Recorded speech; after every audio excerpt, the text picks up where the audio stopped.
Sir என் பொண்ணு நான் தனியா பேசாம சார். சார் அப்பெல்லாம் தனியா அனுப்ப முடியாது.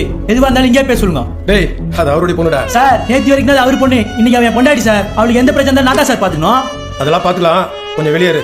சார் அப்பெல்லாம் வெளியே போக முடியாது சார். நான் போனதுக்கு அப்புறம் இவகிட்ட எதுனா சொல்லி மனசை மாத்தி வீட்டுக்கு கூட்டு போயிட்டீங்கன்னா. டேய் இத்தனை வருஷம் பித்து வளர்த்து ஆளாக்குன பொண்ணு கிட்ட 4 வார்த்தை பேசணும்னு நினைக்கிறாரு சார். 4 வார்த்தையோ 40 வார்த்தையோ எதுவா இருந்தாலும் முன்னாடி பேச சொல்லுங்க சார். அப்படி என்ன சார் பேசுற போறாங்க? தோல்ல போட்டு வளர்த்தேன், கால்ல போட்டு வளர்த்தேன், இப்படி ஒரு பொறுக்கி பையனை கல்யாணம் பண்ணிட்டு வாழ்க்கையே நாசம் பண்ணிட்டியேமா அப்படின்னு டயலாக் போட போறாங்க. அதான் சார். அதுக்கெல்லாம் ராஜி மசிய மாட்டா சார்.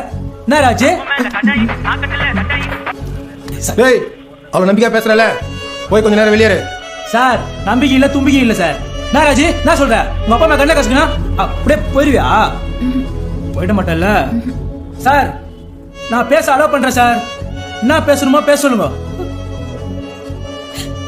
வக்கீல் சார் இது வேலைக்கு அவர் போறதுக்கு இவனை நம்பியாடி போற. நானும் ரோட்ல விட்டுருவேன். சொன்னா கேள்வி.